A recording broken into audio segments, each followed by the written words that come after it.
version of you that shows up when everything falls apart, that's the real you. And most people are terrified to meet that person. I know I was. And if I'm being honest with you, sometimes I still am. But when you think about that for a minute, most of us spend our lives preparing for success. We prepare for promotions. We prepare for opportunity. We even prepare for growth, but very few prepare for the chapter where everything goes according to plan. That chapter where life takes a hard left turn. That chapter where the results disappear. That chapter where you being questioned things you once were 100% certain about. And yet, those chapters often teach us more about ourselves than success ever could. Most people love those chapters where everything is working out, the promotion, the new relationship, the successful project, that certification, PMP, CAPM, those chapters. Oh, if I feel like James Brown, because it feels so good, they feel like it's proof that you're on the right path, proof that you made the right decision, proof that you think you know who you are. But life, it has a way of writing chapters you didn't sign up for. You didn't ask for. That chapter where the plan you spent months building collapsed overnight. The chapter where someone you trusted completely, they made a decision that walks away without even looking back. That chapter where the opportunity you knew without a doubt 100% was yours, and then it goes to someone else. The chapter where life doesn't just knock you down, it kneels beside you and whisper, let's see what you're actually made of. And here's when nobody tells you. When you're in that chapter, it doesn't feel expiring. It doesn't feel like growth. It doesn't feel like a lesson. You know what it feels like? It feels unfair. It's frustrating. It feels exhausting. Sometimes it feels like you're doing everything right and still showing up with a loss. Sometimes it feels like everyone else got a copy of the plan except you. And if I'm being honest, if I'm being transparent, there were moments when I wonder if all the work I put in even mattered. But eventually, I realized something. The chapter wasn't trying to destroy me. It was trying to reveal me, because when the applause stops, when the title is gone, when the results are coming, and you finally meet the person who was there all along, and that person there, that's who you are always becoming. Principle number one, pressure reveals what comfort conceals. Ooh, this is going to be good, family. See, when life is easy, it's difficult to know what you actually believe.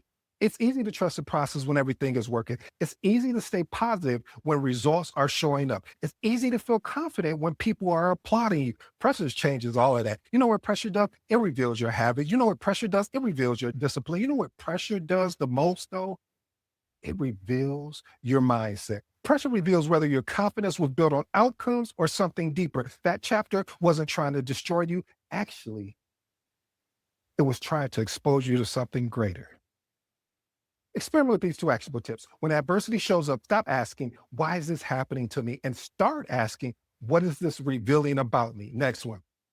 Keep a journal during difficult seasons. Document your thoughts, your emotions, and reactions. The patterns you uncover may teach you more about the problem itself. Here's the lesson, family.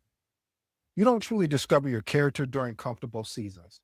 You discover it during difficult ones. Here's my professional advice. Don't waste the lesson by focusing only on the pain. Pressure is information. Pay attention to what it's teaching you. Once pressure reveals what's beneath the surface, another question naturally kind of flows in. If everything around you changes, what remains the same? That leads us to our second principle. Principle number two, identity must be anchored deeper than outcomes. One of the biggest mistakes people make in building their identity are around outcomes. Oh, you're not going to testify and tell the truth. Okay, I'll do it for you. See, sometimes you'll build your identity around the job, the title, the income, the certification, the relationships, and, the applause, or we'll say the recognition. Those things are wonderful, but they were never meant to define you, because eventually life will introduce you to a season where one of those things disappear. And if your identity was attached to it, the difficult chapter doesn't become painful. It becomes an identity crisis. The most resilient people know who they are before the results come in. And they still know who they are when the results don't. Experiment with these two actionable tips. Make a list of who you are independent of your achievements. Next one, Separate your role from your identity. You may be a project manager, a leader, a parent, an entrepreneur, or a coach, but those are roles you perform, not the entirety of who you are as a person. Here's the lesson. If your identity depends on success, failure will always feel personal. Here's my professional advice, family. The strongest confidence I've ever seen wasn't built on winning. It was built on knowing exactly who you are when you're not. And once your identity is no longer dependent on outcome, something else interesting happens. You stop focusing exclusively on what you're losing and you begin noticing on what you're becoming. Principle number 3, the person you become is the point.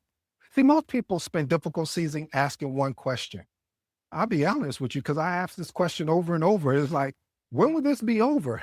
And it's very understandable because pain naturally makes us focus on escape. But sometimes we're so focused on reaching the end of the chapter that we miss what the chapter is producing: patience, perspective, resilience, humility, leadership, empathy, and most of all, wisdom. The goal was never just to arrive at the chapter. The goal was to become someone different because of it. Here's 2 actionable tips I'd love for you to experiment with. At the end of each week, ask yourself, what is the season teaching me that the success never could? Next one, instead of tracking only external progress, track internal growth. Record improvements in discipline, patience, perspective, and decision making. Here's the lesson, family. The resolution isn't the reward. The person you're becoming while earning it is. Here's my professional advice. Stop asking why the chapter happened.